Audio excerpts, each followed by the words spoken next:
কথা তো একটা মনে পড়ছে, এটা কি কইলে চা না, এটা কনে লাগবো, তোমরা না কইলেও কইতে হইব। অলি কইলে চা রমেশ ভাই কি তো কইলে যাবে না কথাটা, তো কই এলাই হ্যাঁ মার হাবা কয় না রে।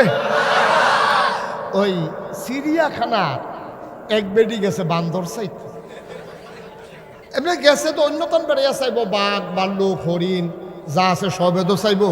চাইতে চাইতে চাইতে চাইতে বান্দরের যে শেড আছে, বান্দর যেহেন আছে এটার সামনে গেছে, তো গিয়ে দেখে বিড়ি কেউ ওই বাদামিটা দিয়া দেয়, তো বান্দর এটা লই আবার খায়, আবার এরকম করে এটা করে, তো এগুলি সুন্দর লাগছে আর কি।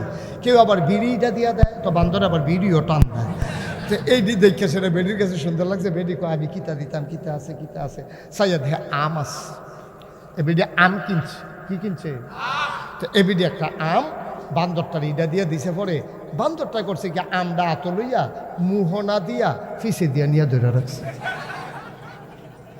তো বেডি একটা অপমান হয়েছে না, একশনি সকলে বাদাম দিলে খাইয়ালায়, বিড়ি দিলে খাইয়ালায়, আর আমি আম দেখতে বেডি এইটা ফিসে দিয়ে ধরে রাখছে, আমার সরম দেওয়ানের লেগে এই শয়তান, এই বান্দরটি আসলে বেশি বান্দর।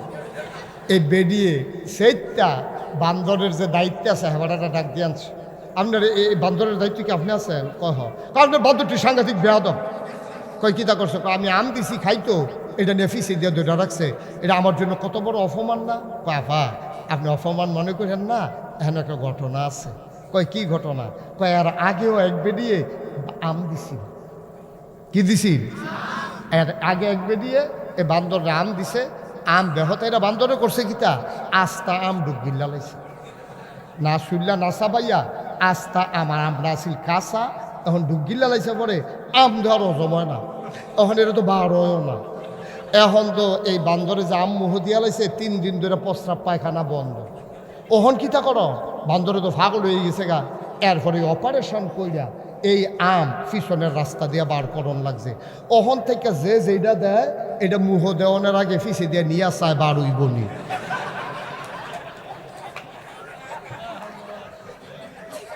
যদি দেখে যে বার হইব তো হইলে মুহ দেয়, না হইলে হালাই দেয়। বান্দরেরও একটা আহল আছে, বান্দরেরও একটা বুঝ। মুসলমান চিড়িয়াখানার বান্দরেরও বুঝ আছে, আমার দেশের নেতার বুঝ নাই, ঠিক কিনা? দেবিদ্দারের মাহফিল দইরা দেবিদ্দারের একটা ঘটনায় কই, ওই যে বিড়াল্লা দিয়ে এগুল দিয়া যখন শহীদ ভাই ওই ঢালাইয়ের কাজ চলতেছিল, তখন তো রাস্তা অর্ধেকটা বন্ধ অর্ধেকটা খোলা। তো এই অর্ধেকটা বন্ধের ভিতরে জামে পড়ে গেলাম একবার মাহফিলও যাইতে, আমার লগে দিয়ে একটা সিএনজি, জামে পড়লে তো আমি যেমন পড়ছি অন্যরাও পড়ছে, আমার লগে দিয়ে একটা সিএনজি খেলি রয়েছে, ওখানে কাছাকাছি তো তখন জ্যাম, তো রাস্তা অর্ধেকটার ভিতরে 2টা গাড়ি, তো সিএনজিতে আমার এই গাড়ির ভিতরে দেখে আলাইছে, এখানে বেড়াইতে আছে বেরিয়েতে আছে, তো বেড়াইতে বেরিয়েতে কইতে আছে হুজুরে হুজুরে, তা আরেকজনের কারে না হুজুরে না কেনা হইলে চা কইয়া, সেটা মোবাইল বার করিয়া একবার মোবাইলের ফাইল চায়, একবার আমার ফাইল চায়। আমি বুঝছি মিলাইতে আছে, আমি কইতাছি, দেখলাম যে তারা তো টেনশনে আছে, আমি কইলাম যে তারা টেনশনটা দূর করে দিই। আমি পরে কইছি আমি কইছি, পরে তারা বুঝালেছে, দেখছে তুই হুজুরে। হ্যাঁ তোমরা তো সারা জীবন দিয়ে মোবাইলের ভিতরে হেতারাও রাস্তার মধ্যে জ্যামো ফইরা চাইলো, তোমরাও বাইক বইয়া বইয়া চাইলা, ওহন আমি মাহফিল হয়েছি, ওহনও যদি ভিতরে চাইয়া তো আমি বাড়ুইছি গিরতাম এন, তাই ভিতরে থাকতাম, এটাই ভালো আছি। হ্যাঁ কে হলুল্লাহ ঠিনি রে, তোমরা ইয়া আমার দিকে চাইয়া তো, ওহন মোবাইল বন্ধ, রমেশ ভাই বন্ধ করে রয়েছে, এবার আর মোবাইলে নাই। এবার যদি মোবাইলটা লইয়া গিয়া কি বিপদে পড়ি। আমিন কর। সবার মনোযোগ ঠিক আছে তো না? যারা হিজরত করেছে, মক্কা ছেড়ে মদিনায় চলে গেছে, তাদেরকে বলে মুহাজির, আর যারা মক্কা মদিনায় ইসলাম গ্রহণ করছে তাদেরকে বলে আনসার। আনসার কয় কারে? কারণ তারা মক্কা থেকে যারা গেছে তারা কোনো মতে শরীরটা লইয়া দুপুরে গিয়া পড়ছে, তারা কাপড় সুফর ব্যাগ ট্যাগ কিচ্ছু নিতে পারছে না। এক কাপড়ে একজন সাহাবা ছিল আব্দুল্লাহ, তিনি তো কাপড়ও নিতে পারছেন না, কোনো মতে একটা তেনা ফেসাইয়া গিয়া সেটা মদিনায় উঠছে। সুবহানাল্লাহ কইতেন না? তো তারা যখন নবীজির কাছে কিছু আনসার সাহাবারা দেখা করে গেছে, আবার মুহাজির যারা তারা আইছে, যারা হিজরত করছে। আইসে পরে নবীজি সবাই ডাক ডাক, ও তোমরা একটা সাবধান করি, 5টা গোনা। কয়টা? কথা কেন? কয়টা? ছেলে এদিকে থাকা। কয়টা? 5টা গোনা সাংঘাতিক। 5টা গোনা কি? কীতিক? সাংঘাতিক। 5টা গোনা সাংঘাতিক। যদি এটি তোমরা ভাইয়া বল, নবীজি কইতে আছে, নবীজির কথা কি সত্য না মিথ্যা রে? নবীজি কয় যদি এই 5টা গোনায় তোমরা ভাইয়া বল, ধ্বংস, সাংঘাতিক ধ্বংস। আমিও আল্লাহর কাছে সাহায্য চাই, আল্লাহ এই 5টা গোনা আমারে দিও না, আমার উম্মতরেও দিও না, তোমরাও সাহায্য চাও। তখন ওই মুহাজির যারা তারাও কান্দন শুরু করছে, আল্লাহ নবী গো আপনি সাক্ষী থাকেন, আমরা আল্লাহর কাছে সাহায্য চাই যে আল্লাহ যেন আমাদেরকে এই গোনা থেকে বাঁচিয়ে রাখেন। এই কথাটা আমরা পাইছি আব্দুল্লাহ ইবনে ওমর রাদিয়াল্লাহু তাআলা আনহুর সুবাদে। তিনি এই কথাটা আমাদের জন্য জানাই দিয়েছেন, সংকলন করেছেন। এই হাদিসটা বাইহাকি ইবনে মাজাতে এসেছে। কয়টা না? কথা কইব সবাই, কয়টা? মুখস্থ করালাম আমরা, কোনো কথা ভিতরে থাকতো না, সব মুখস্থ। কয়টা গোনা? এটা কি স্বাভাবিক না সাংঘাতিক? কম না বেশি? বেশি সাংঘাতিক। 5টা গোনায় ফাইলে তুমি শেষ, খাইছো তো। 1 নম্বরে হলো জিনা। এই জিনা যদি কোনো সমাজে সইরা যায় তাহলে এই সমাজকে আর বাঁচাই রাখা যায় না। আজকে গোটা বিশ্ব হচ্ছেও তাই। নবীর হাদিসগুলা মনে হয় জানো আজকে আমরা হোসেনপুর বইয়ে বইয়ে নবীজি কইতে আছে, আমরা যেন শুনতে আছি। সুবহানাল্লাহ কইতেন না? কি কথা রে এটা? 1500 বছর আগে কইছে, ও এই 5টা গোনায় তোমরা ফাইয়া বইলে তোমরা গেলাম ধ্বংস হয়ে যায় বাগা। মনে হয় যেন আজকের সাথে 21 শতাব্দীর সূচনা লগ্নে 2025 সালে আজকে জানুয়ারি মাসের 20 তারিখ মনে হয় যেন নবীজি আজ যে আমরা বই একখানো করে কইতে আছে। এই জেনা তোমাদের ভিতরে যদি প্রচুর প্রচলন হয়ে যায় তাইলে সর্বনাশ হয়ে যাবে, তোমরা এই ক্ষতিতে আর বাঁচতে পারতা না। এটা সাংঘাতিক। এটা কি স্বাভাবিক না সাংঘাতিক? সাংঘাতিক। এখন আপনি যদি কোন হুজুর এখনও আমরা সমাজে এত চর্চা না, জেনা শুধু শারীরিক মেলামেশার নাম জেনা না। জেনার কিছু আছে প্রাথমিক স্তর, কিছু আছে মধ্যম স্তর, কিছু আছে একবারে পরিণতি। এই জেনা যেমন চোখে আপনি বইয়া চাইয়া রয়েছেন, অবৈধ একটা মেয়ে যাচ্ছে অথবা একটা মহিলা বেপর্দা হয়ে যাইতেছে, আপনি তার দিকে চাইয়া তার সৌন্দর্য নিয়ে আপনার মনের ভিতরে একটা আন্দোলন সৃষ্টি হয়েছে, অর্থাৎ আপনার ভিতরে একটা খাহেসা, তার প্রতি একটা ঘৃণ্য পিপাসা, আপনার তৃষ্ণা, চাহিদা আপনার হৃদয়ে তৈরি হয়েছে। এটা চোখের জেনা। এটারে কিসের জেনা কয়? চোখের। এই জন্য নবীজি বলছেন যে কোনো মহিলার দিকে, বেগানা মহিলার দিকে কোনো পুরুষ তাকাইতে পারবে না, এবং কোনো বেগানা পুরুষের দিকে কোনো মহিলাও তাকাইতে পারবে না। এটার কই ফাইলাম এই কথা? নবীজি একদিন তার বিবিদেরকে নিয়ে বসে আছেন, এমন সময় অন্ধ সাহাবা উম্মে মাকতুম একজন অন্ধ সাহাবা এসে ঢুকলেন।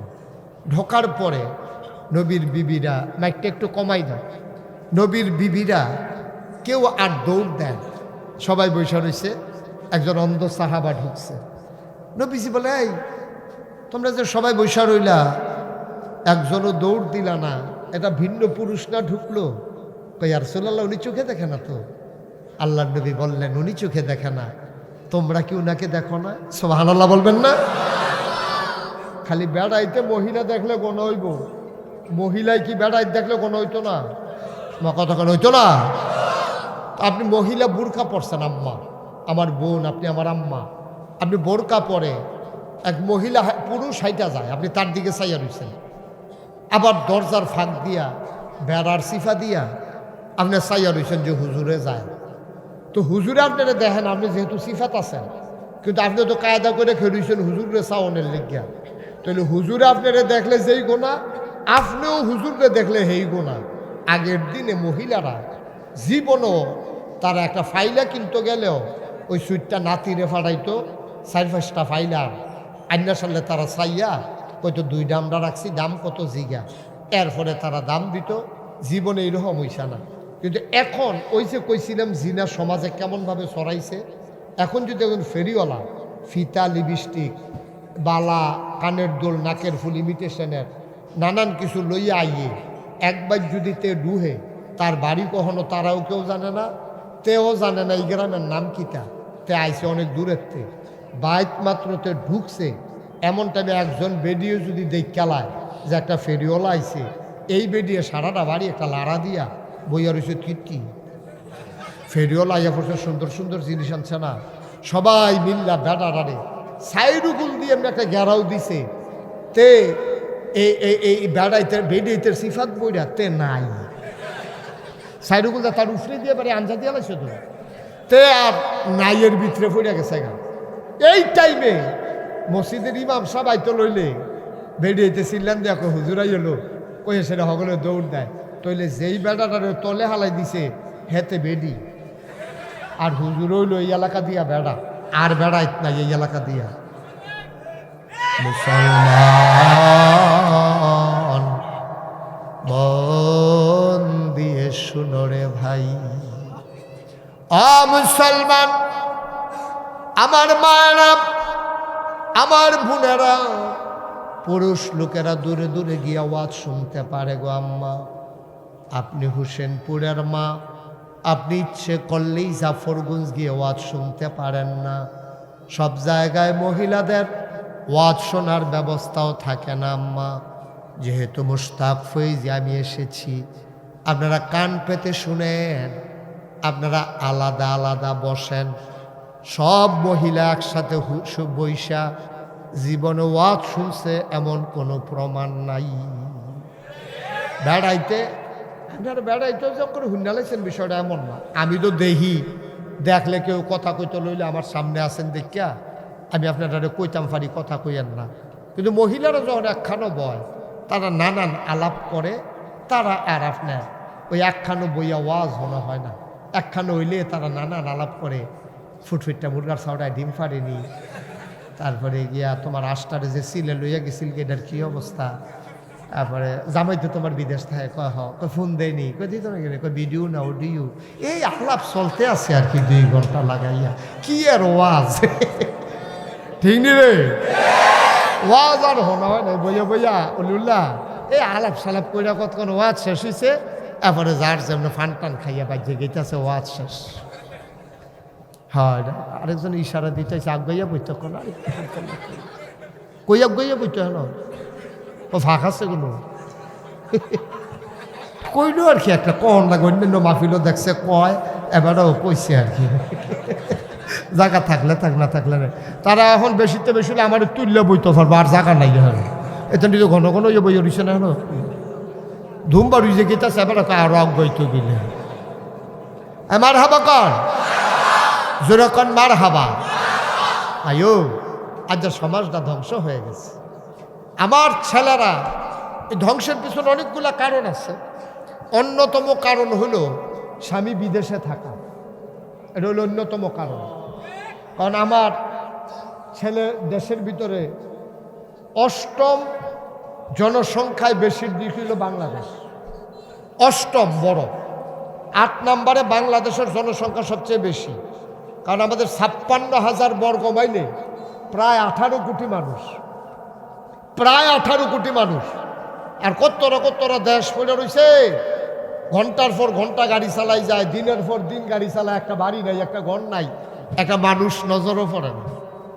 আর আমরা দেশটার মধ্যে 18 কোটি মানুষ, এই হ্যাঁ উডানো, আর উডান এক ফ্ল্যাট থেকে সকলটি বাড়ি হইলে রাস্তাটা বন্ধ হয়ে যাবো, এইরকম কারবার। কুমিল্লা শহরে যে বড় বড় বাড়ি হয়েছে, সবাই যদি একদিন কয় আমরা ঠিক 12টার সময় সবাই রাস্তাত নামাব, তো এই দিন রাস্তা তার গাড়ি থাকতো না, ঠিক কিনা কম।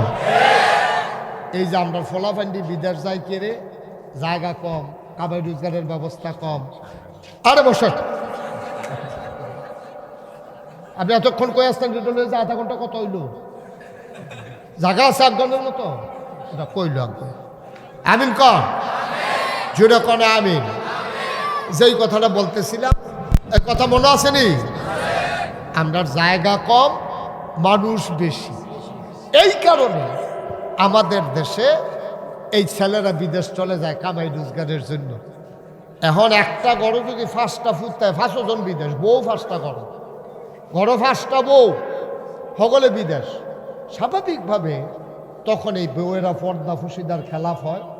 এই মহিলাগুলা অনেকে বাড়িতে কোনো পুরুষ লোক না থাকার কারণে বাজারে যাওয়া লাগে। বাজারে যাইতে গেলে তো দোকানদারের লগে কথা কন লাগে, আবার বাহি আনে, দোকানদারের লগে খাতিরকরণ লাগে, দোকানদারে আবার আইয়ে বাইক, তা আইলে টেহা দিতে না পারলে তার একটা ফান খাওয়াই দেওয়ার লাগে, নাহলে আইস দেওয়া কথা কইয়া দেওয়ার লাগে। এইটা করতে করতে করতে করতে চোখের জিনা, মনের দূরত্ব কেটে যায়, লজ্জা শরম ভেঙে যাওয়ার কারণে আমার সমাজে আজকে জেনার বহুল প্রচলন শুরু হয়ে গেছে, ঠিক কিনা কম? সাংঘাতিক অবস্থা। আপনি অনেক জায়গায় হয়তো খবরও পান নাই, সব খবর আপনারা পানও না, খুব কম জায়গা আছে এখন পর্দা পুশিদা একেবারে ঝেটিয়ে পিটিয়ে বিদায় করে দেওয়া হয়েছে। আর একটু কমাই দাও বাবা, একটু কমাও। ঝেটিয়ে পিটিয়ে পর্দা পুশিদাকে আজকে বিদায় করে দেওয়া হয়েছে। পর্দা পুশিদার জন্য কোনো ব্যবস্থা বাংলাদেশে নাই, বরঞ্চ পর্দা পুশিদা ভেঙে দেওয়ার জন্য, অবাধ বিচরণের জন্য বিভিন্ন ব্যবস্থা আছে। কীরকম?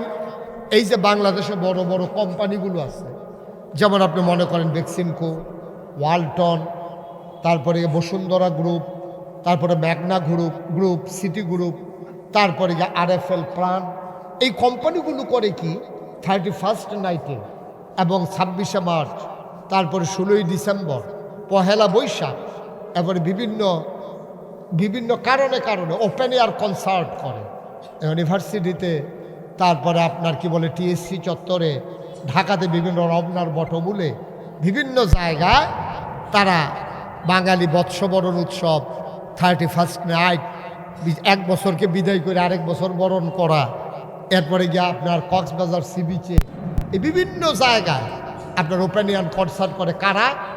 আমরা যাদের মাল কিনা খাই, আমরার ঘরও ওয়ালটন ফ্রিজ আছে, প্রাণের মাল আছে, বেক্সিমকুর ওষুধ আছে, নানান ধরনের কাপড় আছে, যাদের কাছে সিমেন্ট, বসুন্ধরা সিমেন্ট আছে, ম্যাগনা গ্রুপের সিমেন্ট, এই যে আমরা অন্যান্য তারা জিনিস ব্যবহার করি, আর আমরারে বেচ্চা মাল বেচ্চা যেই টেহারি তারা লাভ হয়, এই লাভের টেহারি দিয়া বাংলাদেশে এই যে এত হাজার হাজার মাহফিল হয়, আপনি কোনো একটা মাহফিলে যে একটা শিল্পকার গ্রুপ, একটা বড় একটা কোম্পানি কইছে যে হোসেনপুর মাহফিলও যত খরচ হয়, হুজুরের হাদিয়া, মাইকের ভাড়া, ফুস্টারিং, মাইকিং, লাইটিং, যা কিছু LED সবটির খরচ আমরা প্রাণ কোম্পানি দেন, অথবা RFL কোম্পানি দেন, অথবা বেক্সিমকো কোম্পানি দেন। গোটা বাংলাদেশে এত হাজার হাজার মাহফিলের ভিতরে একটা মাহফিলও কোনো গ্রুপ তারা স্পন্সর করে না, তারা টাকার দায়িত্ব নেয় না, কিন্তু 1লা বৈশাখে লইয়া যায়, 16ই ডিসেম্বর লইয়া যায়, আর এর ভিতরে বেড়া বেডি ওপেন এয়ার কনসার্টের নামে বিভিন্ন শিল্পী গোষ্ঠী আইনা, বিভিন্ন আপনার ব্যান্ড আইনা তাদেরকে মঞ্চে উঠাইয়া উত্তম নৃত্যের মাধ্যমে যেই মেয়েগুলারে আপনি পাঠাইছেন ইউনিভার্সিটিতে পড়ার জন্য, যেই ছেলেগুলারে পাঠাইছেন, ওরা অবাধ মেলামেশা করে, তারা একসাথে নাচে গায় ফুর্তি করে, লজ্জা শরম ভেঙ্গে এখন বিবাহ বহির্ভূত সম্পর্ক করতে তারা একটা সেকেন্ড দেরিও করে না, ঠিক কিনা? ওই যে 1500 বছর আগে নবীজি কইছে, শেষ তো সব শেষ, আপনি সব ধ্বংস হয়ে গেছে। যেই জায়গাতে একটা মেয়ের আর একটা ফলায় দেখছে না, এখন দেখছে তো দেখছে, এক লোকের নাচছে, এত দইরা আসছে, বিবাহের আগেই তারা অবাধ মেলামেশার সুযোগ পেয়ে গেছে। তাইলে একদিন এমন হবে বাংলাদেশে যে বিবাহের কথা কইয়া আপনার ফলারেও রাজি করাইতেন পারতেন না, মাইয়ারেও রাজি করাইতেন পারতেন না। ইতিমধ্যে একটা গ্রুপ বাংলাদেশে তৈরি হয়ে গেছে যারা বলে বিবাহ ঝামেলা, দরকার নাই এটা, শারীরিক মেলামেশার জন্য বাচ্চা কাচ্চা দেয়া কিতা করাম, আমার জীবন শেষ, সবই শেষ, শুধু আমি শুধু আমি শুধু আমি। আমরা থেকে যখন আমিতে চলে আসছে, তখন অবাধ বিচরণের মাধ্যমে আমার সমাজটা আজকে ধ্বংস হয়ে যাচ্ছে। এই কথা আমার না, এই কথা 1500 বছর আগে নবীজি ওয়াজ করে গেছেন, ঠিক কিনা বলেন? এই জানার প্রচলন বাংলাদেশে এখন কমছে না বাড়ছে? বাড়ছে, বাড়ছে। এই জন্য অনেকগুলো কারণ আছে, এর ভিতরে 2-3টা কারণ আপনাদেরকে বললাম। এটা থেকে ফিরে আসতে হবে। আর এটা থেকে ফিরে আসার জন্য পর্দার কোনো বিকল্প নাই। আপনি পর্দা ব্যবস্থা এই জন্য আল্লাহ তাবারক ওয়া তাআলা ফরজ করে দিয়েছেন, এর বাইরে যাওয়ার কোনো সুযোগ নাই। আপনাকে পর্দা মেনটেন করতেই হবে। আমি লেখাপড়ার বিরুদ্ধে না, আপনার মেয়ের আপনি ইউনিভার্সিটিতে পড়ান, ওকে ফাইন, মোস্ট ওয়েলকাম। আপনার মেয়েকে পড়াইতেই হবে। কারণ আমার স্ত্রীর যদি সিজার হয়, আমার স্ত্রীর সিজারটা একজন ডাক্তার যে করবে সে পুরুষের চাইতে মহিলা হয়, এটাই স্বাভাবিক। কোনো পুরুষ ডাক্তার যদি মহিলার সিজার করতে চায় তাহলে তার লজ্জা শরম বলতে কিছু থাকলো না। তো ডাক্তার মহিলা হইলে না মহিলাদের সিজার করতে পারবো? মহিলার সিজার করতে হলে মহিলা ডাক্তারের দরকার। এখন মহিলা ডাক্তার বানাইতে হলে লেখাপড়ার দরকার। আর লেখাপড়া করতে গেলে ইউনিভার্সিটিতে যাওয়াই লাগবে, মেডিকেল কলেজে যাওয়াই লাগবে, আপনার দেবিদ্যার কলেজে পড়াই লাগবে। ওকে, আমার তো কোনো আপত্তি নাই। কিন্তু আপনার মেয়ে, আমার মেয়ে, আপনার বোন, আমার বোন ইউনিভার্সিটিতে পড়বে, কলেজে যাবে, হাই স্কুলে যখন সে যাবে, যখন তার ভিতরে নারীত্ব ফুটে উঠবে, সে পর্দার ভিতরে থাকবে। ঠিক কিনা বলেন? আর আপনারা বলেন দেবিদ্যার কলেজে কয়টা মেয়ে বোরকা পরে যায়? আপনারা বলেন আপনাদের হাই স্কুলে কয়টা মেয়ে বোরকা পরে যায়? একটাও না বলা যাবে না, অনেকেই যায়, যারা নিজ উদ্যোগে যায়। কিন্তু সরকারের যদি সিদ্ধান্ত থাকতো সাবালিকা কোনো মেয়ে হাই স্কুলে যখন পড়বে, যখন সাবালিকা কোনো মেয়ে কলেজে পড়বে, সে পর্দা করে আসা বাধ্যতামূলক।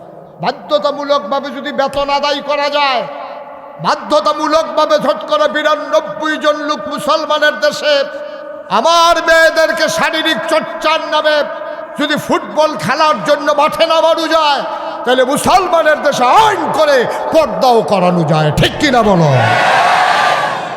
বিয়ার উপযুক্ত বাইয়াফার খেলাত নামাই দিছ, তোমরা সংস্কৃতির বিকাশ ঘটাইতেছ, তোমরা মানুষের উন্নত স্বাস্থ্য ব্যবস্থা তোমরা উন্নত করতেছ। বিবাহের উপযুক্ত মেয়েদেরকে নামাই দিছে ফুটবল খেলার ভিতরে।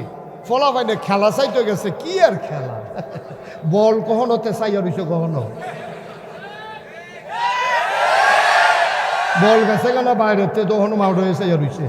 তা কোনো ফুটবল চাইতে গেছে না। আমি কইতাম মতো পারতাছি না হলি।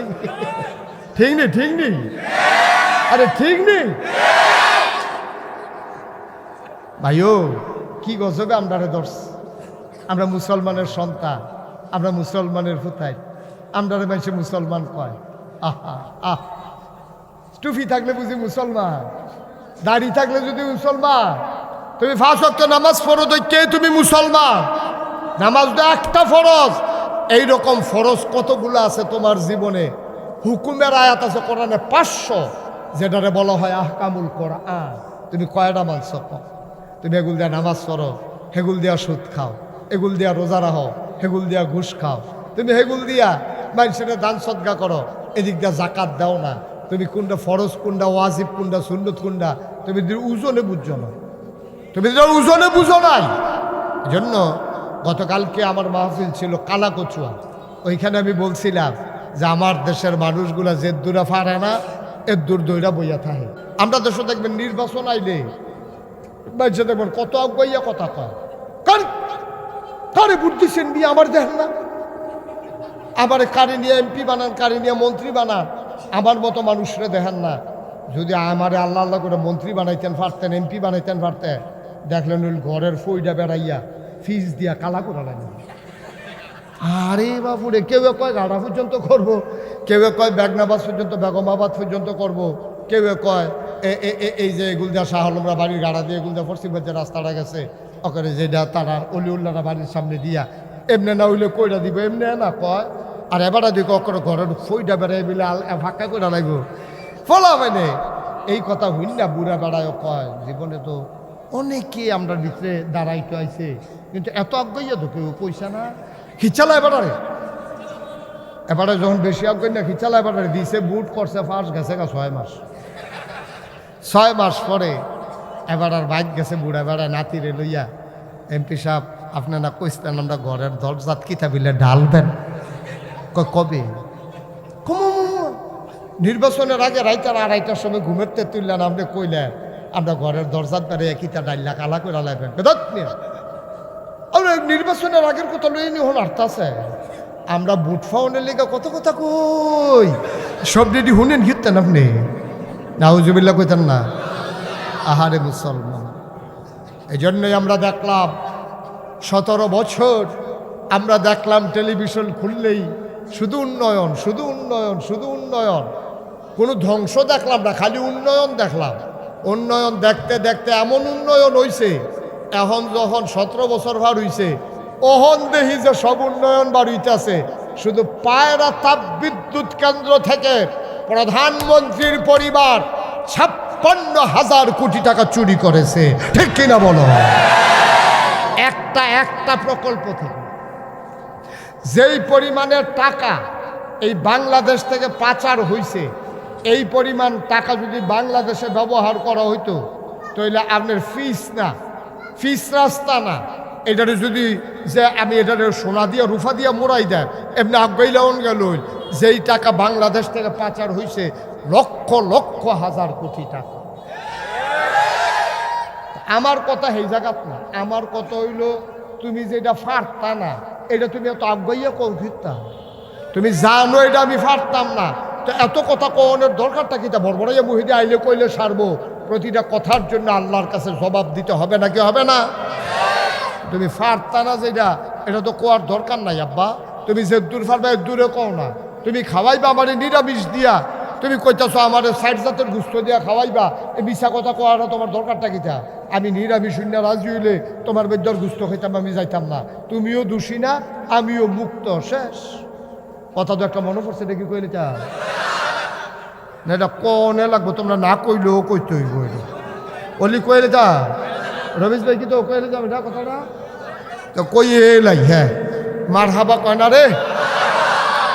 ওই চিড়িয়াখানার এক বেডি গেছে বান্দর চাইতে, এমনি গেছে তো অন্যতম বেড়িয়া চাইব, বাঘ ভাল্লুক হরিণ যা আছে সবে তো চাইব। চাইতে চাইতে চাইতে চাইতে বান্দরের যে শেড আছে, বান্দর যেহেন আছে এটার সামনে গেছে, তো গিয়ে দেখে বিড়ি কেউ ওই বাদামিটা দিয়া দেয়, তো বান্দর এটা লই আবার খায়, আবার এরকম করে এটা করে, তো এগুলি সুন্দর লাগছে আর কি। কেউ আবার বিড়িটা দিয়া দেয়, তো বান্দর আবার বিড়িও টান দেয়। তো এই দিক দেখে সেটা বেডির কাছে সুন্দর লাগছে, বেডি কয় আমি কিতা দিতাম, কিতা আছে কিতা আছে, চাইয়া দেখে আম আছে, এবিডি আম কিনছে, কি কিনছে? তো এবিডি একটা আম বান্দরটার ইডা দিয়ে দিছে, পরে বান্দরটা করছে কি আমটা আত লইয়া মুহনা দিয়া ফিসে দিয়া নিয়ে ধরে রাখছে। তো বেডি একটা অপমান হয়েছে না, দেখছনি সকলে বাদাম দিলে খাইয়ালায়, বিড়ি দিলে খাইয়ালায়, আর আমি আম দেখতে এটা ফিসে দিয়ে ধরে রাখছে। আমার সরম দেওয়ানের লেগে এই শয়তান, এই বান্দরটি আসলেও বেশি বান্দর। এই বেডিয়ে সেইটা বান্দরের যে দায়িত্ব আছে হেবাটাটা ডাক দিয়ে আনছে, আপনার এই বান্দরের দায়িত্ব কি আপনি আছেন? কয় আপনার বান্দরটি সাংঘাতিক বেয়াদব। কয় কিতা করছো? আমি আম দিছি খাইতো, এটা নিয়ে ফিসে দিয়ে ধরে রাখছে, এটা আমার জন্য কত বড় অপমান না? কয় আফা আপনি অপমান মনে করেন না, এখানে একটা ঘটনা আছে। কয় কি ঘটনা? কয় আর আগেও এক বেডিয়ে আম দিছি। কি দিছি? এর আগে এক বেডিয়ে এ বান্দররা আম দিছে, আম বেহতে এরা বান্দরে করছে কিতা আস্তা আম ডুবগিল্লা লাইছে, না শুনলা না চাবাইয়া আস্তা আমার আম না আসিল কাঁচা, এখন ডুবগিল্লা লাইছে, পরে আম ধরো জমায় না, এখন এটা তো বারোয় না। এখন তো এই বান্দরে যে আম মুহ দিয়া লাইছে 3 দিন ধরে প্রস্রাব পায়খানা বন্ধ।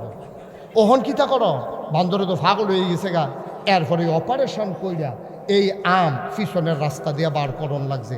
ওহন থেকে যে যেটা দেয় এটা মুহ দেওয়ানোর আগে ফিসে দিয়ে নিয়ে চায় বার হইব নি।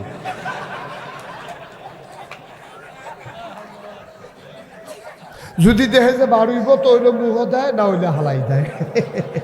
বান্দরেরও একটা আহল আছে, বান্দরেরও একটা বুঝ।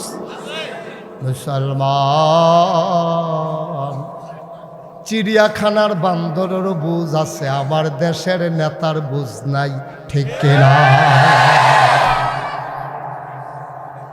বান্দরের একটা বুঝ আছে, বারুই বনি খাইয়া লাইলে সারত না, পরের দিন বারুই বনি বান্দরের ওই চিন্তা আছে, কিন্তু আমার দেশের নেতার এদুর চিন্তাও নাই, পারত না হেইডো আঞ্জা দিয়া ধইরা বইয়া থাহে, ঠিক কিনা? ওই আমি মুস্তাক ফৈজি, আমার যদি তুমি একটা ফৌজ দিয়াম দাও বড় সাইয়া, এটা যদি আমি চিপতাম লই, এটাকে আমি ফারা। আমি ছোটো সাইজের আম হইলে চিপতাম ফারা, বড় সাইজের আম হইলে এটা কাইটটা আমি খাওয়ান লাগবো। এটা আমি কোনো আতো লইয়া খালি চিপলে চিপা হইতো না, আমার আঙ্গুলে বেড়াইয়া না তো।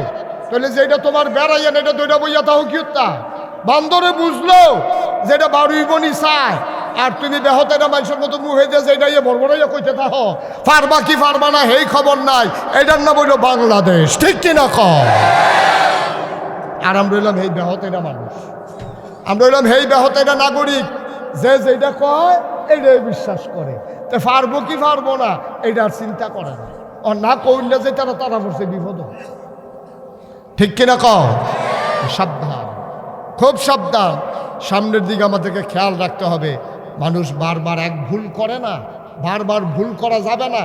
কথায় সামনের দিকে আমরা গলবো না, আমরা চিন্তা করবো তেজে কইলো ঘরে ঘরে বিল্ডিং করে দিব, ঘরে ঘরে চাকরি দিব, ঘরে ঘরে চাউল দিব, ঘরে ঘরে ভাত দিব, আসলে পারবনি এটাকে যাচাই করবেন, এরপরে চিন্তা করবেন। তার আগে কথা শুই না কাজ করবেন না, কারণ আমার দেশের নেতার আর বুঝ কম, তারা এমন কথা কইয়া বইয়া থাকে যেটা পারতো না সেইটাও কয়।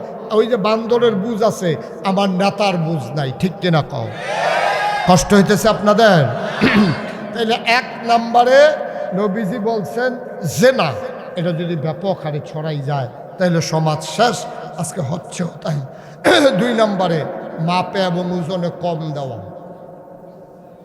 আজকে আপনি সব জায়গায় যান, ঘুষতের দোকানও যান, ওজনে কম দেয় নাকি দেয় না? মা কথা বলে ওজনে কম দেয় নাকি দেয় না? আমরা এলাকায় এক বেড়ায় 10 কেজি গুস্ত আনছে মেহমান আইব দেখিয়া, খাইয়া টাইয়া সাইডে সকলে মেহমানে আড্ডি টাড্ডি ফর্দা টর্দা রগ মগ যে মাপছে 9.5 কেজি হয়েছে। যেদি হালাই দিছে এদি গুস্ত আনছে কয় কেজি? এই সুইয়া মুইয়া সেটা আধা কেজি খাইতে পারছে, আর বাহি 9.5 কেজি হালাই দেওয়ান লাগছে। এবার বুঝেন কি গুস্ত ওরা দিছে। নাউজুবিল্লাহ কইতেন না? জোরে কইতেন না নাউজুবিল্লাহ? মুসলমান, ও মুসলমান, আপনি আপনার এলাকায় তরকারি হয়, আপনি উত্তর গড়ের আলু দেখাইয়া দক্ষিণ গড়ের আলু বেচছেন না, এটা ইসলাম এটাকে সমর্থন করে না। আপনি চিকন ছোট্ট ছোট্ট আলু দেখাইয়া,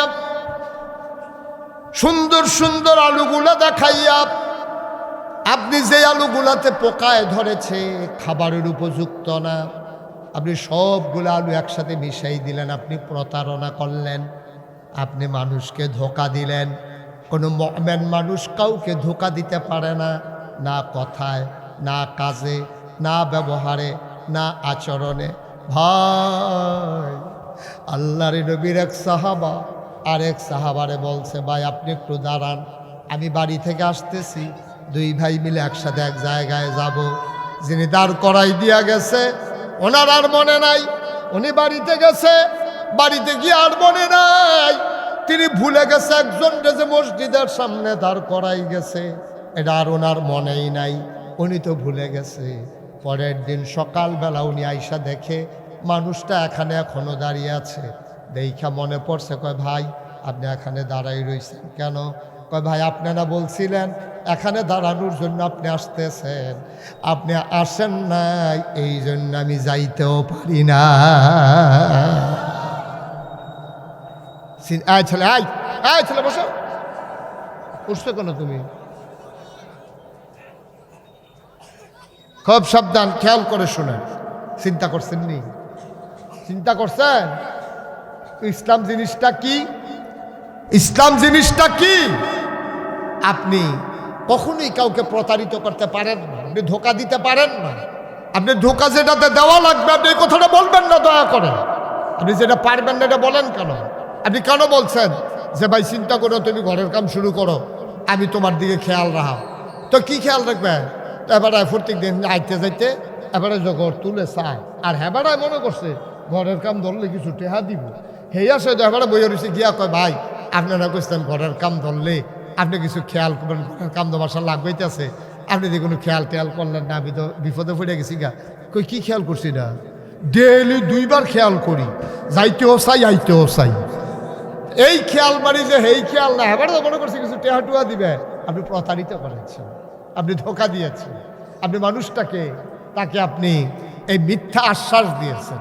তাইলে 2 নম্বরে আমাদের সমাজে এখন সবচেয়ে বেশি জঘন্য অপরাধ শুরু হয়েছে, মাপে এবং ওজনে কম দেওয়া। এটা কিন্তু আমাদের জঘন্য কারবার। আপনি জায়গা কিনছেন, শহরে যদি 5 শতক জায়গা কিনেন, আপনি 5 শতক জায়গা বুঝতেইতেন পারতেন না। আপনি দেবিদ্বারের জায়গা কিনেন, এই জায়গার মেলে তো শহীদ ভাই কত করণ লাগে, কিনছে 5 শতক, গিয়া দেয় ফুনে 5 শতক, গিয়া দেয় 4.5 শতক, আরেকবার কিনছে 5 শতক, এবারও দখল দিয়ে রাখছে 5.5 শতক। এই কারবার বাংলাদেশও নাই। আমার কতক্ষণ আসেনি এই কারবার? কি কারবার করছেন আপনি? বাহের দিনের খাত পাইছেন 6 ঘন্টা, 1 বছর পরে ভাবতে গিয়ে দেয় 7 ঘন্টা ইয়ে রয়েছে। আমি তো কয় সব জায়গায় তুই কম পাই, আমনের খেতার তোরা বাড়লো কেমনি? এবার আইস দিয়া কয় কস কাটতে কাটতে সারিগুল দিয়া বছর খানেকের মাথাত এবার 1 ঘন্টা বাড়াই লাইছে, 6 ঘন্টার 7 ঘন্টা বাড়াই লাইছে। আব্বা, কিয়ামতের ময়দানে মাসালা শুনো, তুমি যখন কিয়ামতের ময়দানে উঠবা, আল্লাহর নবী কয় কেউ যদি 1 বিঘত জায়গা দখল দেয়, কয় বিঘত? আমার কথা কেন, কয় বিঘত? 1 বিঘত জায়গা যদি আপনি কারোর কাছ থেকে অন্যায়ভাবে দখল দেন, কিয়ামতের ময়দানে পূর্ব থেকে পশ্চিম 1 বিঘত ফাঁসে, দৈর্ঘ্য হইল পূব থেকে পশ্চিম, তলের ফেল হইল 7 জমিন। তলের ফেল কয় জমিন? এই সবটি মাটি আপনার মাথাতে একটা খাড়ি দিয়া, এত্রি মাটি আপনার মাথার দিয়া কইব নে, তোর যখন জায়গায় হয় না, তুই মানুষের জায়গা দখল দিস, এটি সবটি মাথাত লইয়া তুই আট। কয়টা চাক্কা দেওয়ানোর পরে তো তে চিল্লেন দেখা ঘাটটা ভেঙেছে, ঘাটটা ভেঙেছে গা, তখন এফারেস তারা কইব একলা আসলা কো, দুনিয়াত আসলা কো, দুনিয়ার দলটায় ক্ষমতাত তুমি আরেক বেটার জায়গা দখল দিয়ে বইয়া রইছ, আরেক বেটার সীমানার ভিতরে ঘর তুললে বইয়া রইছ, জায়গা বেচছ 6 ঘন্টা, বুঝ দাও 5.5 ঘন্টা।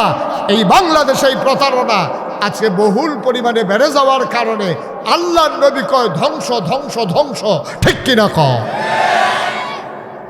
গেল করা কথা করে মুখস্থ করে করে গেছে। 3 নম্বর হলো জাকাত না দেওয়া। এরা আজকে জঘন্য আকারে ধারণ করছে। জাকাত না দেওয়া, ভালা বেড়ায় জিজ্ঞেসি জাকাত দেননি, কি জাকাত দেয়নি? জাকাত দেয়নি মানে কি? জাকাত দেয়নি আপনি কি মনে করছেন? আমরা আবার জিজ্ঞান জাকাত দেয়নি, হুজুরে দম খাইয়া নরম করে আলাইছে জাকাত। কয় কি জাকাত? কয় কে রে হগিনী বেড়ি যাই আমরা ভিক্ষা দিই না, জাকাত দেয়। হগিনী বেড়িরে ভিক্ষা দিছে এটা বিলে জাকাত। তারপরে জাকাতের কাপড় দেয়, জাকাত দিব মাইকিং করে লাইন ধরে খারাইয়া ফারাত ফুটে 2 জন নাই। কে শিখাইছে তোমার এই জাকাতের সিস্টেম? কে শিখাইলো জাকাত? আল্লাহ তাবারক ওয়া তাআলা এই একটা আয়াতের ভিতরে আকিমুস সালাহ ওয়া আতুজ যাকাত, জাকাতের এত গুরুত্ব, নামাজের লগে লগে জাকাতের কথাও আল্লাহ কোরআনে তুলে ধরেছেন। কিন্তু আমরা জাকাত দেই না। জাকাত দেওয়ানোর সময় ওখানে সহজ একটা যেটা চালাকিটা করে এটা আপনারা কইয়া দেই, দেখবেন ধরা ফিরে যাবো গা। এমনি এবার ওই ত্রাণ সামগ্রী, এবার এটা আমার বুঝ হয়েছে। আমি যখন এই গত বন্যায় উত্তরগুলো আবদারপুর দিয়া যে ভাঙ্গা পড়লো, আমি আমার মসজিদের নিচতলাত একটা কেন্দ্র কইরা আমি একটু ঘুরা চাইলাম মানুষের কেমনে কি দেওয়া যায়। আমি 15 দিন আমার পরিবার থেকে বিচ্ছিন্ন ছিলাম।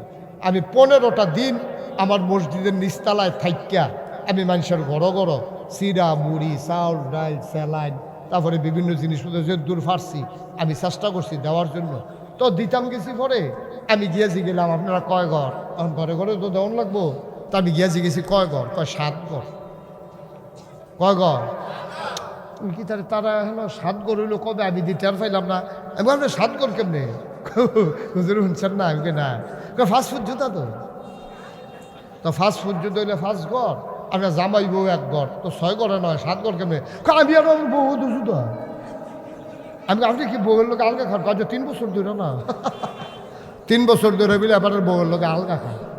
এবারের বউ 1 ঘর, এবার 1 ঘর, ফাস্ট ফুড আর 5 ঘর, মোট মিলে কয় ঘর? আমার কথা কেন কয় ঘর? তা আমি তো আর কি ওরা তারা যেহেতু 7 ঘর 7 ফটলা দিয়েছি। এর কয়েকদিন পরে আমি মসজিদে ঘোষণা দিলাম, যারার যত ঘর আছে ঘর ফিসে 500 টাকা করে দেবেন। ঘর ফিসে মসজিদে কত দিবেন? আরে কথা কয় না কয়শ। এখন যখন আমি হাজারে জিজ্ঞেসি বুড়ে বেড়ারে আপনারা কয় ঘর? কয়েক ঘর কেমনে? কয় আমরা ফাস্ট ফুড আর আমরা জামাইব এটা ফাস্ট ফুড লাগে এখন হইতে থাকি আমরা তো তারা অহন 1 ফটলা সিরিয়াল লাগে হইয়া যে 7 ঘর মসজিদও টেহা দেওয়ানোর সময় হইয়াছে কেন এক গড়, আপনি মুসলমান। এবার আপনি কি মুসলমান, আপনারটা আপনি মিলান, আমি কিছু কইতাম না, এই ব্যাপারে আমার কোনো বক্তব্য নাই। 4 নাম্বার হইল আল্লাহ এবং রাসূলের সাথে বিশ্বাসঘাতকতা এবং প্রতিশ্রুতি ভঙ্গ না করা। আমরা আল্লাহর লগে ওয়াদা করছি, আমরা নামাজ ছাড়তাম না, আমরা রোজা ভাঙতাম না, আমরা হজ করাম, জাকাত হইলে জাকাত, ফরজ হইলে জাকাত দিই, এটি ওয়াদা করে আইছি, আমরা যেন এটা ভুলে না যাই। 5 নাম্বার হইল পিতার কিতাব অনুযায়ী নিজেদের জীবন পরিচালনা করা, অর্থাৎ কোরআন সুন্নাহ মতো নিজের জীবন পরিচালনা করা। আবার 1 নাম্বার যে আসলাম, হ্যাঁ আবার ফিরা যাই। মুসলমান মন দিয়ে শুনুন, বেপরদার কারণে আজকে বাংলাদেশে যেই সমস্যাটা হচ্ছে, আজকে অবাধ মেলামেশার কারণে সমাজের দাম্পত্য জীবনগুলো ধ্বংস হয়ে গেছে, পারিবারিক বন্ধনগুলো নষ্ট হয়ে গেছে, সমাজ আর সমাজ নাই, অসৎ মানুষে সমাজ ভরে যাচ্ছে, জারদ সন্তান সমাজে জন্ম নিচ্ছে, কিন্তু আমরা নিজেরা যারা জন্ম দিচ্ছে আমরা নিজেরাও জানি না, ঠিক কিনা? আচ্ছা, সাংঘাতিক অবস্থা শুরু হয়েছে এই সমাজের ভিতর। অথচ আল্লাহর নবী বিবি ফাতেমার যখন বিয়ের সময় হলো, অনেকেই বিয়ের জন্য প্রস্তাব নিয়ে আসলো, আল্লাহর নবী কারো প্রস্তাব গ্রহণ করলেন না। আলী রাদিয়াল্লাহু তাআলা আনহু সবাই মিলে যখন ওনাকে পাঠালেন পরামর্শ দিয়ে, আবু বকর, ওমর, উসমান সবাই কয়, আলী রে, ও আলী তুমি একটু নবীর দরবারে যাও, কিচ্ছু বলার দরকার নাই। নবী বসে আছেন মসজিদে নববীতে, হযরত আলী যখন হেঁটে যায় নবীর সামনে গিয়ে সালাম দিয়ে দিলেন দৌড়। নবী মুচকিয়ে হাসলেন, নবী বুঝলেন আলী লজ্জা পাচ্ছেন। আবার সবাই মিলে আলীকে পাঠালেন, সালাম দিয়ে দৌড় দেওয়ার আগে নবী ডাক দিয়ে বললেন, আলী এদিকে আসো, তোমারও বিয়ের দরকার, ফাতেমারও বিয়ের দরকার, তোমার মতামত কি? এবার আলী ডাক দিয়া কয়, নবী গো, আপনার যেই মত আমারই তো সেই মত। সুবহানাল্লাহ বলবেন? আমি তো আপনার ঘরে রান্না হলে খাই, আপনার ঘরে রান্না না হলে আমিও না খাইয়া থাকি, আপনার বারান্দাতেই তো আমি ঘুমাই, আমার তো আলাদা ঘরও নাই। সুবহানাল্লাহ বলবেন না? আমার একটা আলাদা ঠিকানা নাই, আমার একটা ঘর নাই, আমার চুলা নাই, আমার খাবারের ব্যবস্থাও নাই, আপনি যা বলবেন তাই তো আমার সিদ্ধান্ত। আল্লাহর নবী বললেন, ঠিক আছে, তুমি একটা ছোট্ট ঘর ভাড়া নিয়ে নাও। আলী একটা ছোট্ট দেখে ঘর ভাড়া নিলেন। লম্বা ঘটনা, সবটা বলা আমার উদ্দেশ্য না। সংসার শুরু হয়ে গেল আলী এবং বিবি ফাতেমার। একদিন ফাতেমার প্রচণ্ড জ্বর, তখন হাসান হুসাইন দুনিয়াতে চলে এসেছেন, ওরাও ছোট্ট ছোট্ট বাচ্চা। ফাতেমার সাংঘাতিক জ্বর, ঘুমিয়ে আছেন সবাই। জ্বরের ভিতরে ফাতেমা কান্দে, আলীর ঘুম ভেঙে গেল। জ্বরের ভিতরে মানুষটা কাঁদতেছে। আলী লাফ দিয়ে উঠলেন, কপালে গিয়ে হাত রাখলেন, দেখে জ্বরের কারণে মনে হয় শরীরটা পুড়ে যাইতেছে। আলী ডাক দিয়ে কয়, ফাতেমা, ও ফাতেমা, তোমার এত সাংঘাতিক জ্বর, কেন তুমি ডাকলা না ফাতেমা? আমি তো পাহাড়ি ঝর্ণা থেকে পানি এনে তোমার গায়ে ঢালতে পারতাম, ওষুধের ব্যবস্থা করতে পারতাম। ফাতেমা কান্দার কয়, আলী, ও স্বামী আমার, আপনি পেরেশানি কইরেন না, আপনি কান্নাকাটি কইরেন না, অস্থির হইয়েন না। এই জ্বর যেমন তেমন জ্বর না, আমি আর বাঁচব না, আমি আর দুনিয়ায় থাকবো না, আমার বিদায় দিয়েও দেওয়া লাগবে। এই জ্বর মানি হচ্ছে আমার বিদায়ের জ্বর, মনে হয় যে কোনো সময় আমার ইন্তেকাল হয়ে যাবে। আলী বললেন, এই কথা আর বলবা না, মানুষের জ্বর হলে কি মানুষ মরে যায় নাকি? ফাতেমা ডাক দেখো, আপনার বোধহয় মনে নাই, আমার আব্বাজান দুনিয়া থেকে বিদায় হওয়ার সময় আমার এখানে বলেছিলেন, ফাতেমা, জান্নাতের ভিতরে আমার পরিবারে সবার সাথে দেখা হবে, তোমার সাথে আগে। সুতরাং ফাতেমা কান্নাকাটি কইরো না। সেই দিন বুঝেছিলাম আব্বার ইন্তেকালের পরে আমি ফাতেমার বেশি দিন দুনিয়ায় থাকবো না।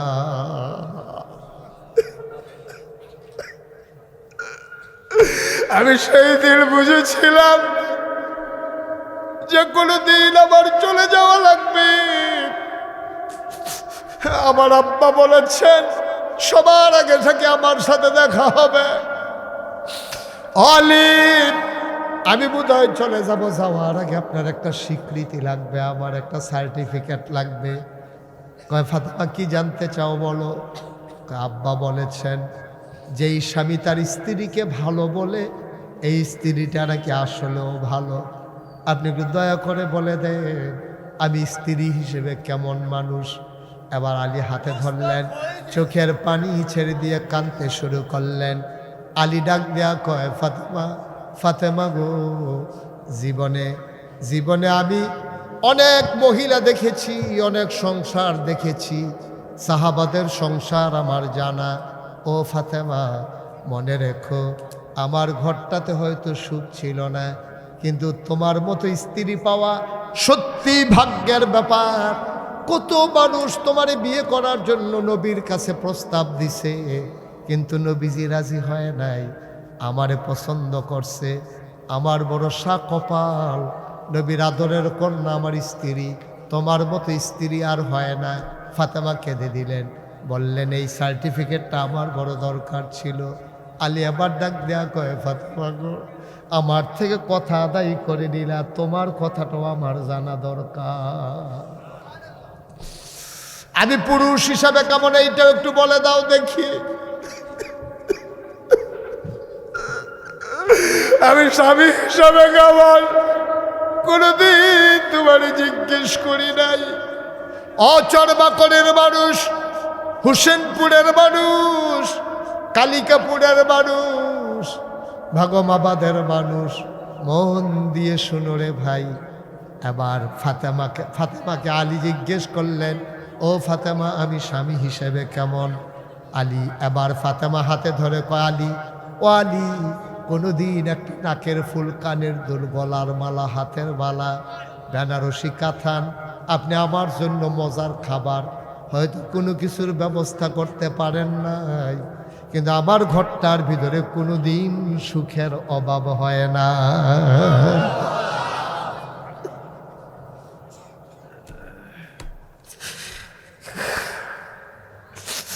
আমার কোনো সম্পদ ছিল না,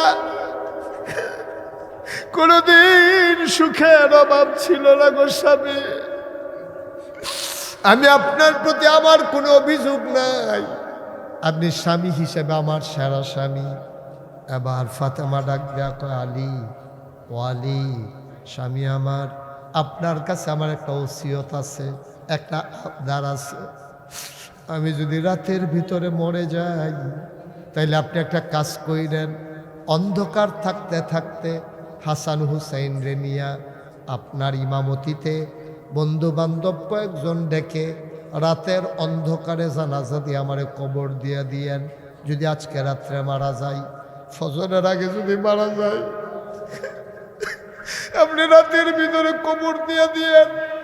ফজরের পর পর্যন্ত আপনি আমাকে অপেক্ষা করাবেন না, আমার লাশটা রাখবেন না। আলী আবার কান্দার কয় ফাতেমা, ফাতেমা তুমি হইলা নবীর আদরের কন্যা, নবীর 4 জন মেয়ের ভিতরে নবীজি তোমার আদর করছে বেশি, তোমার সুনামও বেশি।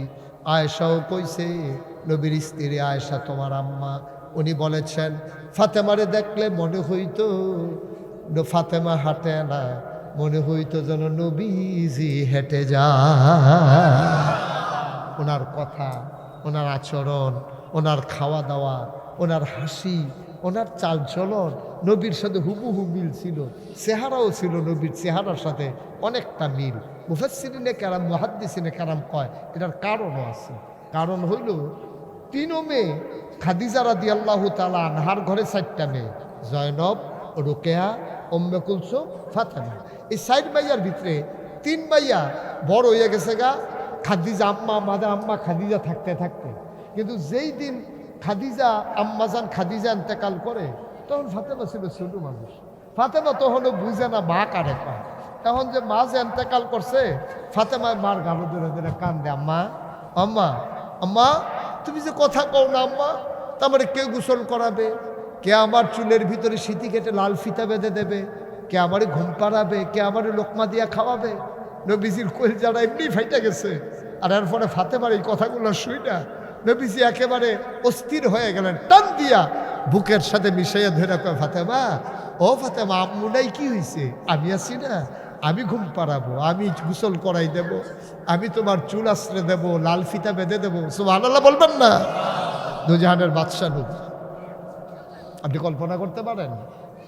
দুজাহানের বাদশাহ নবী, এই নবীর মেয়ে সত্যিকার অর্থেই তিনি নবীরে ফাতেমারে বুকের ভিতরে শোয়াইয়া আস্তে আস্তে ঘুম পাড়াই দিতেন। মুফাসসিরিন মুহাদ্দিসিনে কেরাম কয়, নবীর যে নবুয়তের ওমটা, নবুয়তের যে গরমটা, এটা ফাতেমা যত পাইছে কোনো মেয়ের আর পায় নাই। সুবহানাল্লাহ বলবেন না?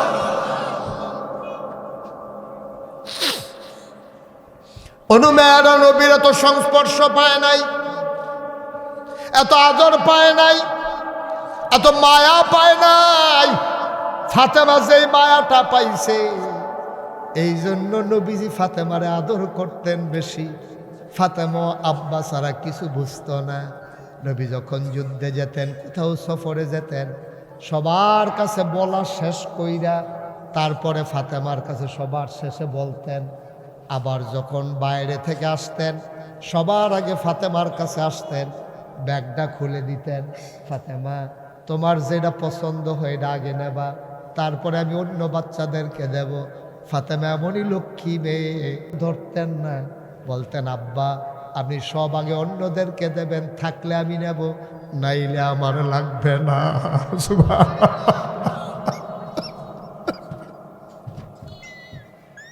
সবার আপনি দেন, আমার লাগবে না, থাকলে আমি নেব, নাইলে নাই। যেমন তেমন কথা না আব্বা, এ কথার অনেক ওজন। আবার ফাতেমা ডাক দেয়া, আলী, ও আলী, আমার যদি রাতের ভিতরে মৃত্যু হয়ে যায়, আপনি রাতের ভিতরেই কাফন পরাইয়া দাফন করে দেবেন মাটির কবরে, এত জানাজানির দরকার নাই। আলী কাঁদতেছেন, ফাতেমা তুমি হইলা নবীর আদরের কন্যা, যদি মানুষ জানে তোমার ইন্তেকাল হয়েছে, হাজার হাজার মানুষ দৌড়ে দৌড়ে তোমার জানাজায় আসবে, কেন রাতের অন্ধকারে তোমার কবর দেব। এবার ফাতেমা একটা মুচকি হাসি দিলেন, আলীর হাত ধরে, আলী আপনি বোধহয় ফাতেমারে চিনেন নাই। আমার জন্মের পর থেকে যতদিন বাবার ঘরে ছিলাম, ততদিন পর্যন্ত, বিয়ে হওয়ার আগ পর্যন্ত আমারে কোনো দিন কোনো ভিন্ন পুরুষ দেখে নাই। যেই দিন বিয়ে বসে আপনার ঘরে আসলাম, আজকে পর্যন্ত কোনো ভিন্ন পুরুষ আমারে দেখে নাই। বিয়ের আগেও দেখলো না, বিয়ের পরেও দেখলো না। আমি যদি মরে যাই, আপনি যদি দিনের বেলা মসজিদের সামনে আমার লাশটা নেন, তখন সবাই কাফনের বাইরে দিয়ে আমারে দেখবে, আমি লম্বা ছিলাম না খাটো ছিলাম, আমি চিকন ছিলাম না মোটা ছিলাম। সুবহানাল্লাহ। যেই ফাতেমা জীবিত অবস্থায় কোনোদিন ভিন্ন পুরুষের সামনে যায় নাই, এই ফাতেমা মরার পরে লাশ হইয়া কারো সামনে যাইতে চায় না।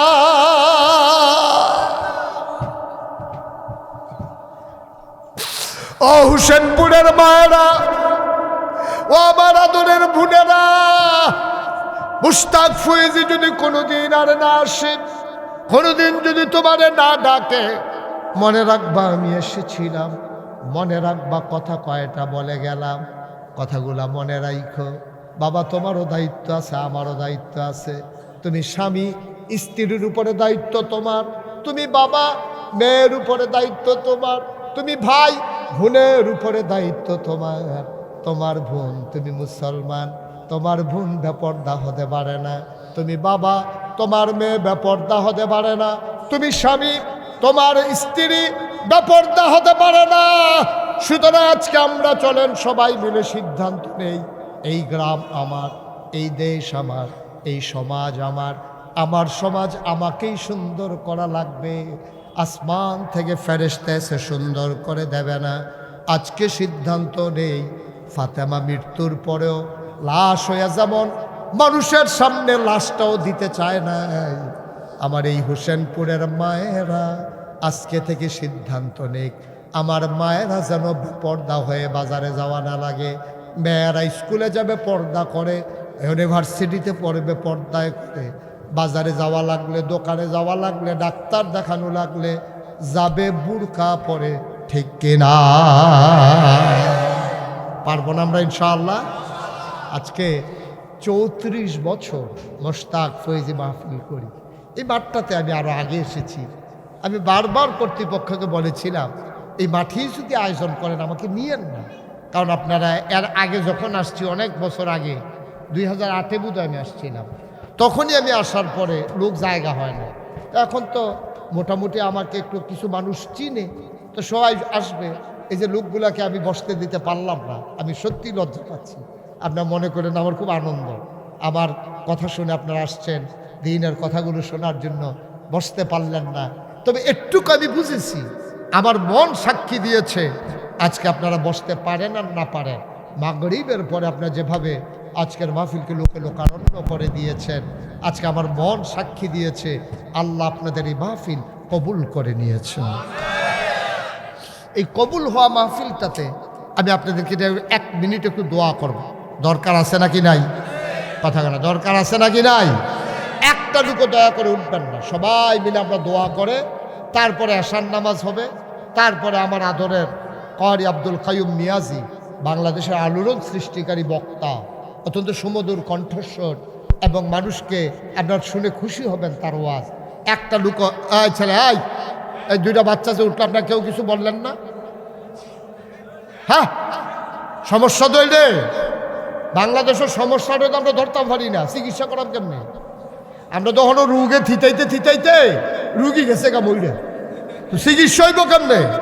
বাংলাদেশের সমস্যা হইল খারাপ কাম করেন না, মানুষের সংখ্যা বাংলাদেশও কম, খারাপ কাম করে 2-3টায়, কিন্তু আমরা দেশের ডাক দেউন না নাই। ঠিক কিনা কম? ডাক দিবেন। এই 2টা উঠতে গেছে, এই 2টারে যদি বয় দিতেন তো আরেকজন উঠলো না। তো আমরা এখন থেকে ছেলে বসা, এখন থেকে আমরা এই যে উঠে তার কোনো বিচার হইতো না, যারা লগের তো উঠছে বিচার হইব তারা। যে তে না বুঝে না, তারা তো বুঝে, তো তারার লগের তো উঠতে গেল কেমনি? যার লগের তো উঠবো তার বিচার হইব। ওখান থেকে যেতে উঠবো তার ভিতরে তো বুঝে না, তো বুঝলে কোনো উঠলো না। ঠিক নিও, সেটা আপনারা খেয়াল রাখেন। কারা উঠে তোমরা আমরা দৌড়াদৌড়ি করতেছ। রমেশ ভাই কই গেল? ভাই যে কই গেছি না বেড়া, মার হাবা কর।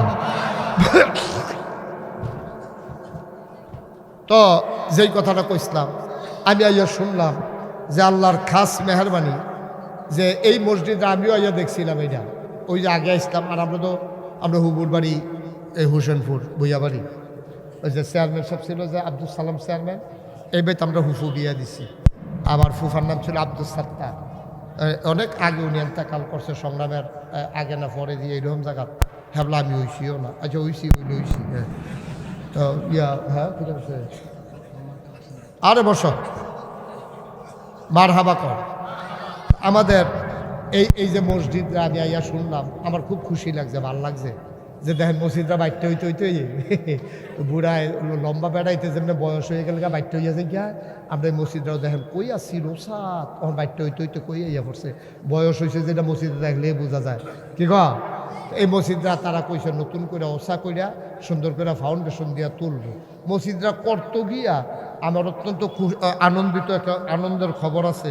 হাজি আবু তাহের কারাইরা, হাজি আবু তাহের কো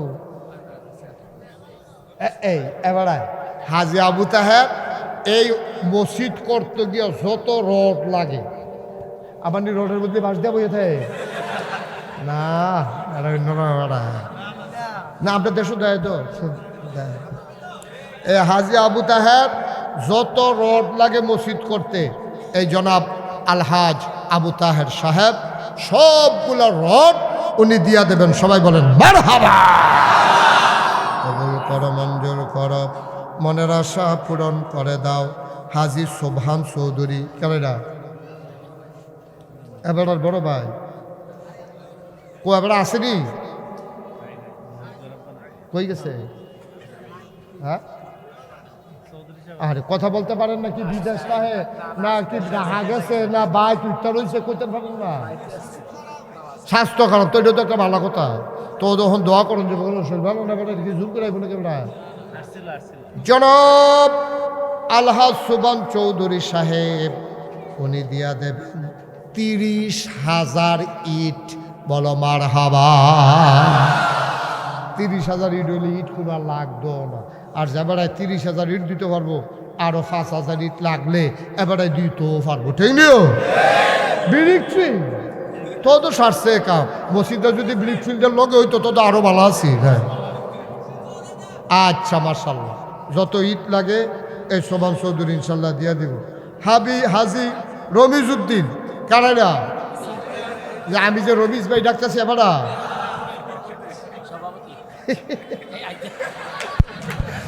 মার হাবা করছে রে আমরা রমিজ ভাই যত সিমেন্ট লাগে মসজিদ করতে যত সিমেন্ট লাগে আমরা রমিজ ভাইয়ে সমস্ত সিমেন্ট উনি দিয়ে দেবে বলো মার হাবা হাজি জসিমউদ্দিন যত বালু লাগে যত বালু দরকার জসিম ভাই সব বালু দিয়া মার হাবা কয় না শাহ আলম ভাই মালয়েশিয়া এবারে নি মালয়েশিয়ান শাহ আলম আমার অত্যন্ত মহব্বতের আমার কলজার টুকরা আমারে মালয়েশিয়া যা করছে তারা কয়জনে মিল্লা আমি দেখা বাচ্চাইছি সব ঘটনায় মানুষ বাঁচে না আদর আদর কোসাইল্লা মাইরালাউনের কথা আমার এই একটা কারবার গেছে তোর মালয়েশিয়া এই খাইতাম পারি না খাইয়া সালে উঠতাম পারি না আবার খাইয়ালাম আমি বলি কিতা ভাই কি কারবার কি তারা আমার যে কিতা করছে শাহ আলম ভাই আরও কিছু আছে আমার রাসেল তারপরে আমার ইকবাল ভাই মালয়েশিয়ার আমার অনেকগুলো গ্রুপ আছে তারপরে আমার জাহাঙ্গীর ভাই এটি কইয়া ফারা যাইতো না মার হাবা কনা দো কত্রী মানুষ যে আমার লেগে কি ফাগলের ফাগল আমার আদরের রানা মালয়েশিয়া তাহলে আমার ফাগল বানাই নিয়েছে কয়দিনের ভিতরে এই আমরা শাহ আলম ভাইয়ে নিয়ত করছে যত টাইলস কি যত টাইলস লাগে সবগুলা টাইলস ওনার পরিবার দিয়া দেবে মার হাবা কন্যা কেন আরে উনি দিয়া দিব আর মরহুম রেনু মিয়ার পরিবার যত থাই এবং গ্রিল লাগে তো মসজিদ শেষে তৈলে যে আমরা থাহি থাকা নামাজ পড়া যাই তারা যেন সকলে দিয়ালা উন্না মার হাবা কয় না রে এখন রাজমিস্ত্রির খরচ এটা যোগান গেল দেওয়ান গেলে ইনশাল্লাহ মসজিদ হয়ে যাবো গা আল্লাহ যেন কবুল করে সবাই কনা আমিন কেউ খুশি মনে যে সকলে যেহেতু বাক করে রয়ে গেছে গা যে হুজুর আমি ইনশাল্লাহ 10,000 টাকা দিয়া দেন বেশি চাইলাম না একজন আসেননি যে হুজুর আমি ইনশাল্লাহ মসজিদের কাজের জন্য 10,000 টাকা দিয়ে দেব আল্লাহ খুব খুশি হয়েছি আমি যে এত জায়গাত গেছি এমনি এই কারবার আমি আর দেখছি না না এমনি বাক করে লয়ে দেখুন সকলতা আমি জীবনে এই কারবার আর দেখছি না আল্লাহ যেন কবুল করে সবাই কনা আমি হ্যাঁ আরে রাহেন এবারটা ফার্স্ট হয়েছে কি না আব্দুল সামাদ ভাই উনি দিবেন 10,000 কি নাম তোমার এনামুল হক সামাদ ভাইয়ে 10,000 এনামুলে 10,000 3 নাম্বার কি নাম নিয়ামতুল্লাহ ভাই উনি দেবেন 10,000 হয়ে গেল 30,000 হ্যাঁ কে মালু ভাই ফুলা নাম কর আর আপনার নাম কি আর মালু মিয়া কোনো নাম আছে নাকি মালু ভাই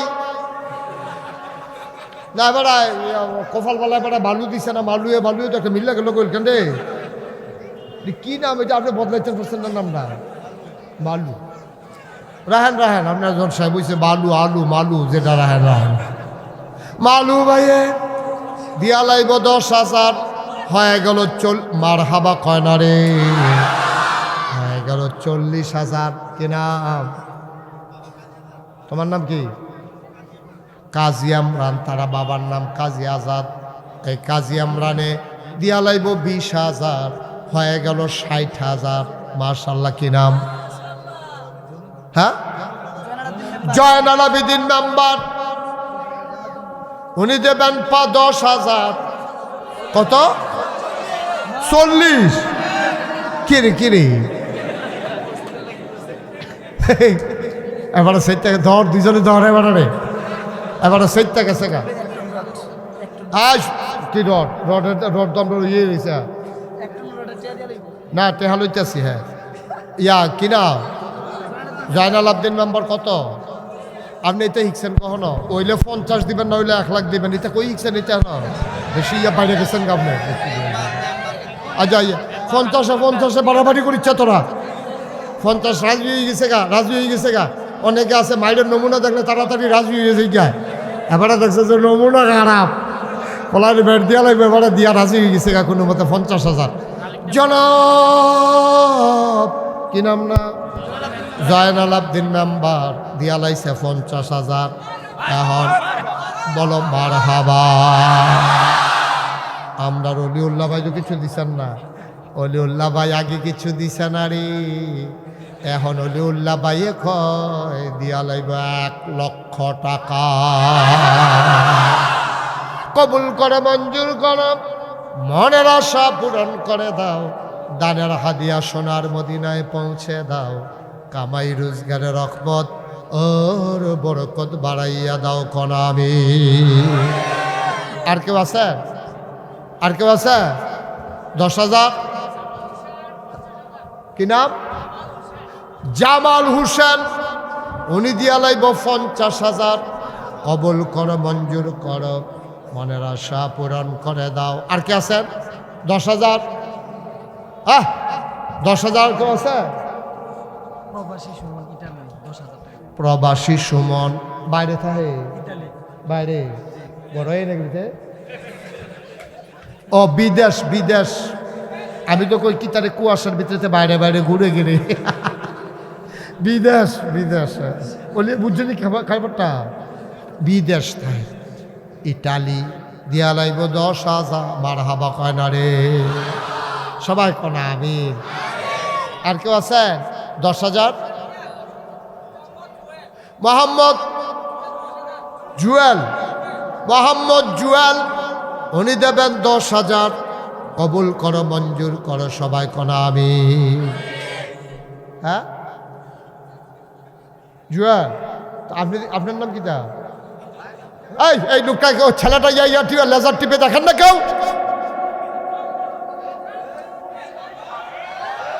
থাক হয়েছে, ডরাইছে। হ্যাঁ ডরাইছে না, তারে তো উদ্দেশ্য ডর দেখানো, তার কি মারণ উদ্দেশ্য নিহি। মোহাম্মদ জাকির হোসেন 10,000। জুয়েলি দিছে 10,000।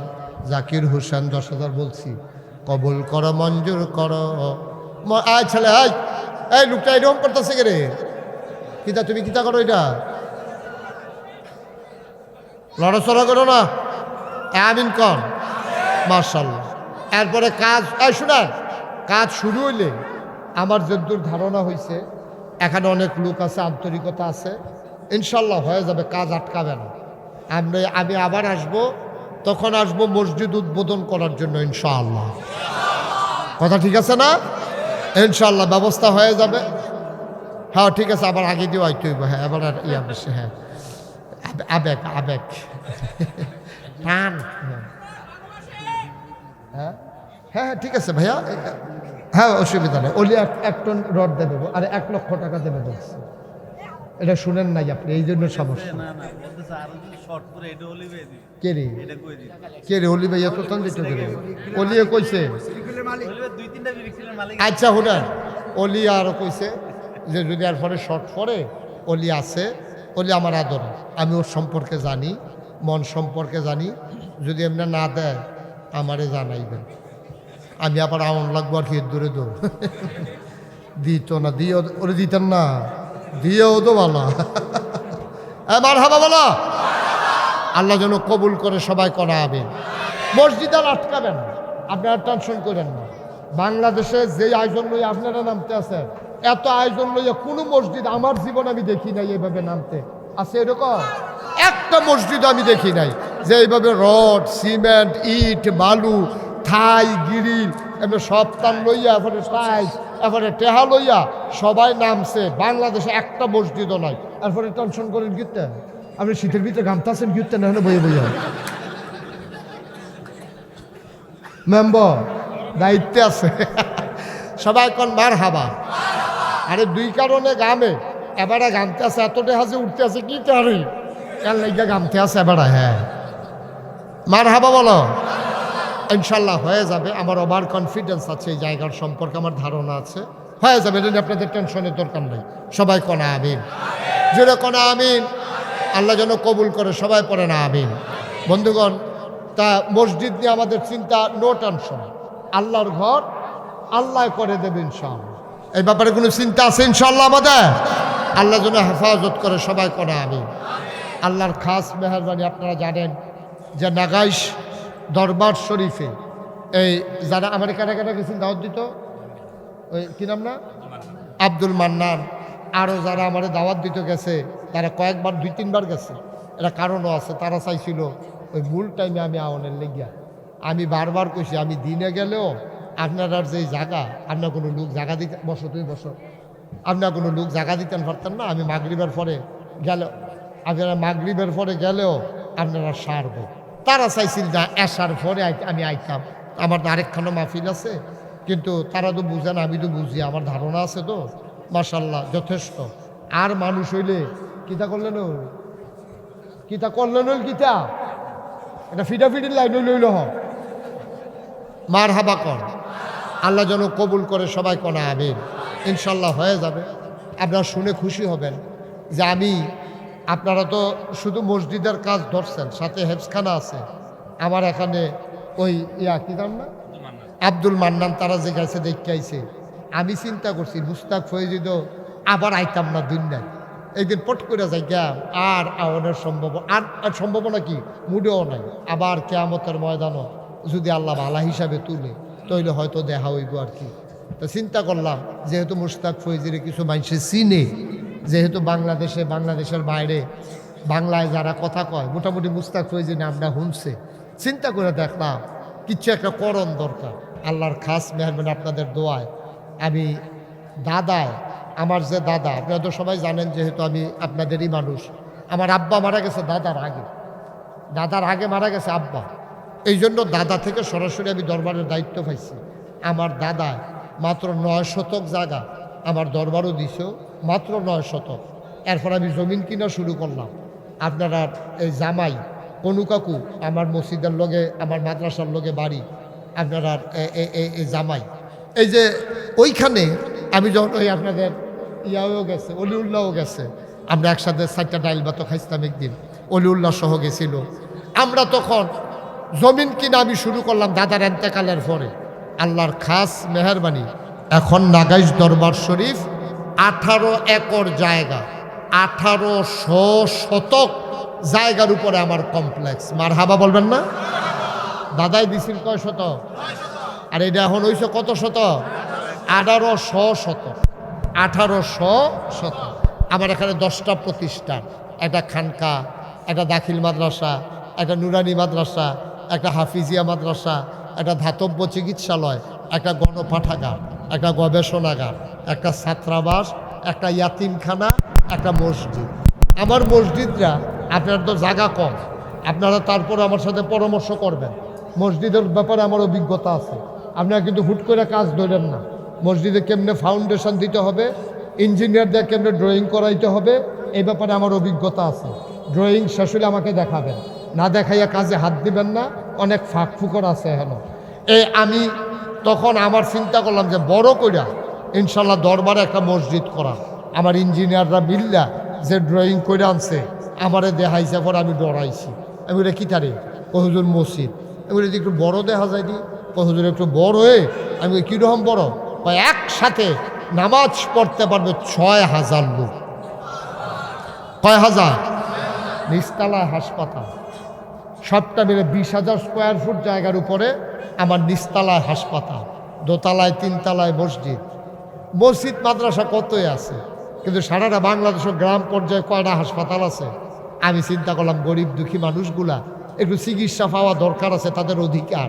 এই জন্য আমি নিচতলায় ফ্রি হাসপাতাল করে দিচ্ছি, যেন মানুষ চিকিৎসা নিয়ে যাইতে পারে। আপনারা যদি অসুখটা লইয়া নাগাইশ পর্যন্ত যাইতেন পারেন আল্লাহ আল্লাহ কইরা, চিকিৎসা রেডি, মার হাবা করেন না কেন? ইনশাল্লাহ ফ্রি চিকিৎসা। যারা অসহায় গরিব মানুষ থাকবে তাদের ফ্রি চিকিৎসার জন্য নিচতলায় হাসপাতাল, দোতলায় তিনতলায় মসজিদ। পয়লা আমারে তারা কইছে, তারা আমি জিগেলাম এটা যে মসজিদ করবি তোরা, এটা করতে কীরকম লাগবো? কই হুজুর 15 কোটি টাকা। কয় কোটি? আমি কই বেড়া 15 কোটি টাকা এটি খেলা কথা, এত টাকা আমি তো জীবনে 1 কোটি টাকা একখানো দেখছি না, তোরা দেখছ? কয় না আমরাও দেখছি না। কিন্তু 15 কোটি টাকা এটা আন্দাজ করে কাম করুন লাগে না? কই হুজুর ডরাইয়েন না, এই শুরু করেন। তখন আমি একটা নিয়ত করছিলাম, আল্লাহ 33 বছর তো মাহফিল করি বাংলাদেশে, এই বছরে না 34 হয়েছে। 33 বছরের জীবনে কত জায়গাত মাহফিল করলাম, কত জায়গাত গেলাম, কত টেহা আমারে মানুষে দিছে। আল্লাহ তুমি তো আমার সুস্থ রক্ষা করাইছো 33 বছর মাহফিল। 1 বছর মাহফিল করে যত টাকা হাদিয়া পাই, পুরো 1 বছরের হাদিয়া আমার মসজিদ আমি দিয়ে দেবো ইনশাআল্লাহ। আমি 25 লক্ষ টাকা দিয়া তারপরে মসজিদের কাজ শুরু করছি। মার হাবা বলবেন না? কয়লা কথা না, কয়লা 25 লাখ টাকা দিয়া কাজ শুরু করছি। একতলার ছাদ হইছে। ছাদের দিন ইঞ্জিনিয়ারে আমার আলগাত নিয়ে হুজুর ওই যে কইছিলেন যে এই মসজিদের কথা, এটা 15 কোটি কইতাম না, ওই তো না। আমি কি তৈব? 30 কোটি। আমি কতক্ষণ ফিট আমারে হালাইয়া মসজিদ করতাম, কইলাম কি হুজুর ডরাইয়ের না, আগুইতে থাকে না, এটা আটকায় না, আসলেও আটকায় না। আজকে পর্যন্ত প্রায় 4 কোটি 80 লক্ষ টাকার মতো আমি আজকে পর্যন্ত খরচ করে ফেলছি।